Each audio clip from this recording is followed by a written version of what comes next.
This is the Equatorial Broadcast. I'm Michael Arden. It's Thursday, March 5th, 2026. Today, a look at an emerging kind of narrative craft that treats perception itself as the subject. It's a writing style framed as dynamic reflective flow, Level 7. Its creator, James Carter, describes it as an intentional method for producing prose that feels immediate, embodied, and continuous, where sensory detail, internal awareness, and the living presence of place move together in the same line of thought. I'm joined by Claire Whitfield. This style is being presented not as a mood, but as a system. It sets rules for rhythm, sensory engagement, and point of view. And it sets strict limits, too, on what it avoids.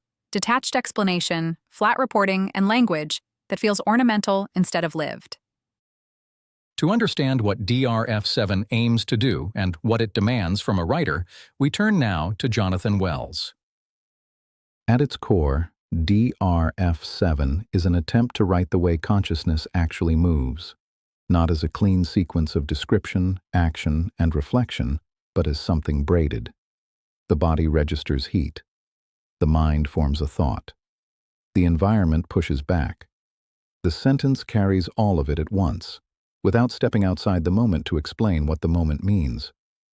Writing instructors often describe this as one of the hardest things to sustain on the page because the default habits of prose tend to split experience into categories. Setting first, emotion second, interpretation later. DRF-7 reverses that impulse. It asks the writer to keep perception and meaning in the same frame, without turning the work into commentary. In this approach, sensory detail is not decorative. It functions as structure. The sound of insects is not background. It becomes pressure. Heat does not sit in the air as a fact. It lands in the lungs, changes breathing, changes decision-making, changes attention. The environment behaves less like scenery and more like an active system that the narrator is inside. People who read writing that operates this way often describe a specific effect, a stronger feeling of presence. Literary critics sometimes call it being there, the mental shift where the reader stops observing a scene and begins simulating it. DRF-7 is designed to trigger that response by building the moment through physical cues, spatial awareness, and a continuous internal pulse. There is another effect that readers report when the technique is executed well. Time seems to slow. A few seconds of action can stretch into a full page of sensation and thought, not because the story is stalling, but because attention is sharpening. This creates a kind of intensity without raising the volume. It does not rely on drama. It relies on closeness. And that closeness has a cost. Writers attempting this style often struggle with two predictable failure modes. One is drifting into generic description, where the sensory language becomes familiar and interchangeable. The other is drifting into over-stylization, where metaphors become so grand that realism disappears and the reader breaks contact with the scene. DRF-7, as it's framed by Carter, tries to hold a narrow corridor. The language can be poetic, but it must remain believable. The narrator can be reflective, but cannot become detached. The sentences can flow, but must keep their grip on the body and the world. The deeper claim behind this style is that it is not only a writing technique, it is a training method. Carter describes it as a discipline of attention. To write this way, you have to perceive more. You have to notice temperature shifts, the texture of air, the way sound carries, the way a space presses in. In that sense, the technique demands observational skill that resembles field reporting, but it uses that observation to build interior realism rather than external documentation.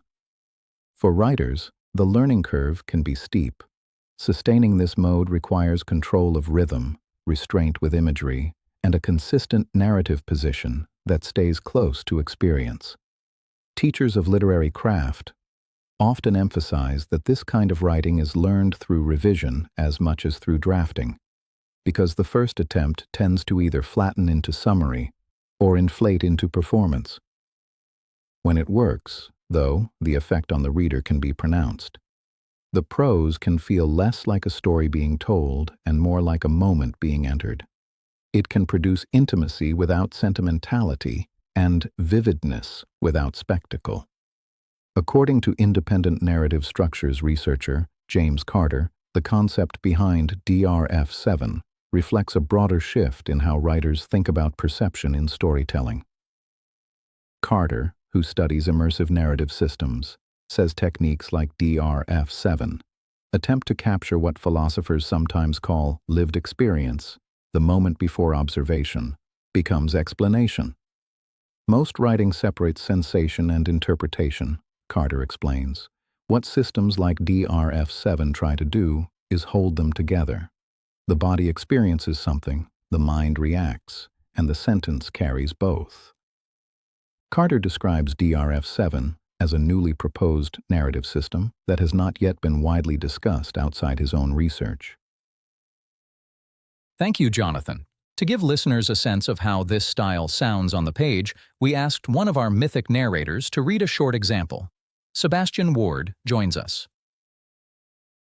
Thank you, Michael. The runway shimmers under the afternoon heat, the surface bending slightly where the sun presses hardest. I step down from the plane, and the air closes around me, immediately, wet, thick, almost, breathing. It settles into my lungs, slower than normal. Beyond the tree line, the insects are already working, their sound rising and falling like a pulse. The forest keeps without asking. For a moment, I just stand there, listening. Thank you, Sebastian. Carter states passages like that demonstrate the goal of the technique. The reader is not told about the environment. The reader experiences it alongside the narrator. The approach shares elements with several established traditions. Stream of consciousness writing attempts to capture internal mental movement. Phenomenological literature focuses on perception and lived experience, and narrative journalism often relies on sensory observation to place readers inside events.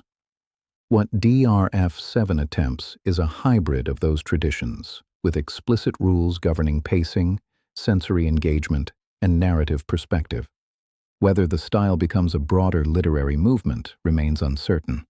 Carter says the emphasis on attention and environmental awareness is intended to shift how writers think about description, encouraging immersion in lived experience rather than explanatory narration.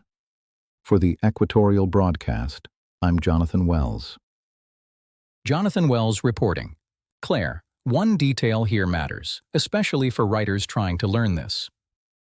The style is being described as advanced because it requires simultaneous control of multiple layers at once.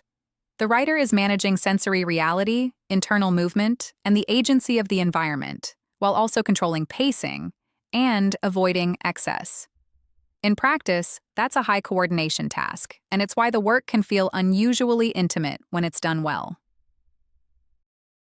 And it also suggests why readers respond to it.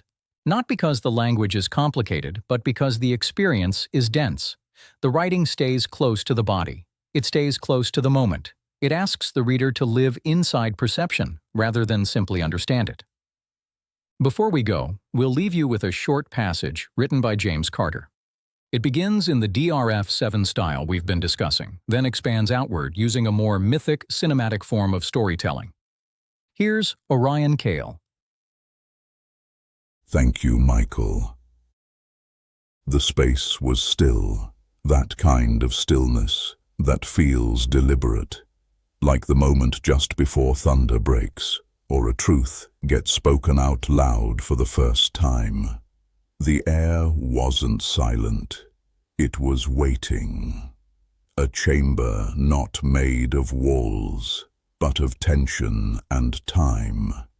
and into it stepped Sar-El, not walking, arriving. Every line of him carried decision, the kind of decision that doesn't ask for permission. Fire didn't trail behind him, but it was in him, burning steady, not wild, like a forge, not a forest. He spoke, not to the room, not even to the sleeping soul, but into the space, as if trying to stir the air awake. This one is slipping. His voice didn't echo. It landed, sharp, clean, a blade meant for illusion, not flesh. The soul forgets the line. It mocks truth. It welcomes shadows, dressed as self. He took a breath, but not to calm himself, to ignite. I will roar. I will call it back, not to crush, but to interrupt the descent. There was a pause, the kind that feels like the inhale before something breaks. Then he turned slightly, not all the way, just enough to acknowledge the presence now behind him. This was a reading from Orion Kale, a brief glimpse of how narrative can begin in lived perception and expand into something larger. And that's this edition of the Equatorial Broadcast. I'm Michael Arden.